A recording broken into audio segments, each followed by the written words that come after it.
Hi, and welcome to this live reading from Raine Down, The Shadow Guardians, Book 1 by C.B. Samet, and this is presented by Itsy Bitsy Book Bits. Chapter 1. Raine stalked quietly through the dark corridor on the second floor of the abandoned building, weapon drawn. The man she was pursuing had cornered himself here, and she would hunt him down like the snake he was. Despite the adrenaline surging through her veins, she controlled her breathing and kept her heart rate steady.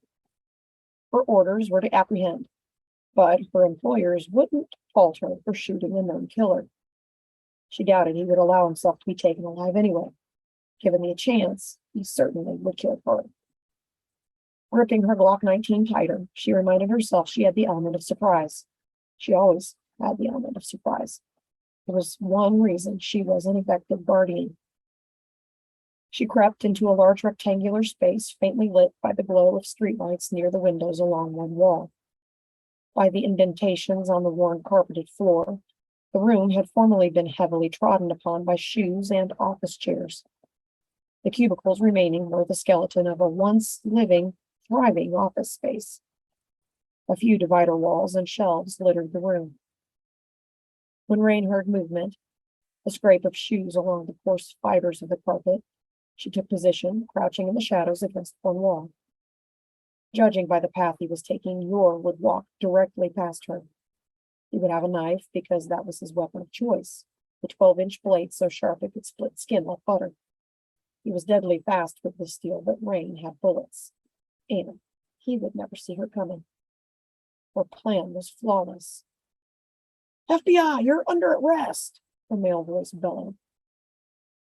What in the name of Asgard? How was an FBI agent treading on her territory? Regardless of his job title, the man would be no match for Yor. Raine eased up to her full height while still keeping in the shadows. She surveyed the scene.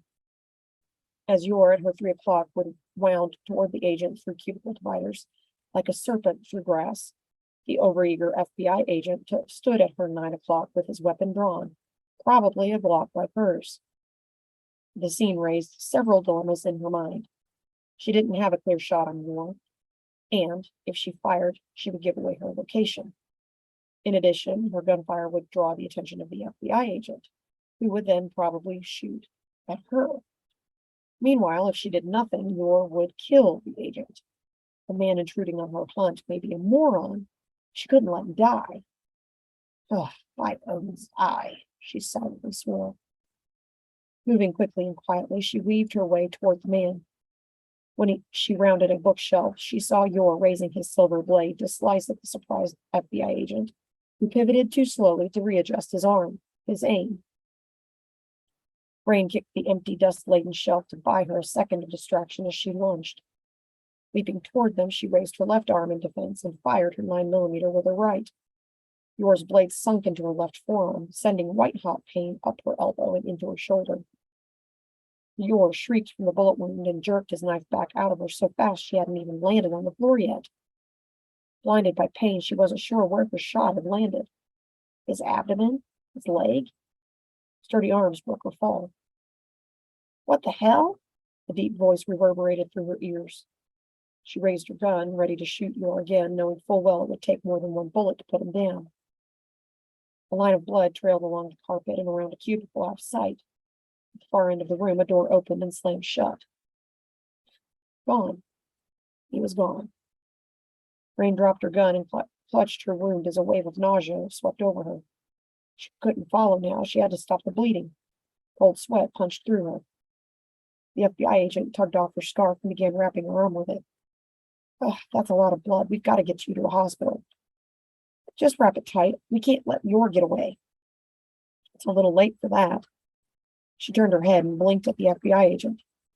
He had a handsome face with strong cheekbones and a narrow nose. Intense green eyes filled with worry focused on her. His attractive features wouldn't save him from the tongue lashing she planned to give him at his monumental blunder in announcing his position to a lethal demon. But first, the room needed to stop spinning. Will Decker holstered both of their guns. Up you go. He helped the woman to her feet as she cradled her left arm, now wrapped in a baby blue rayon scarf.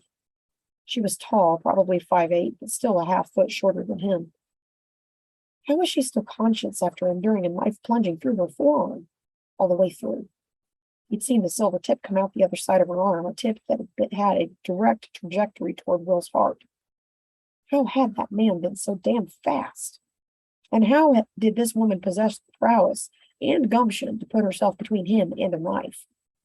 He could still see her diving through the air, blonde ponytail trailing behind her. He wondered what organization she worked for that had trained her so well.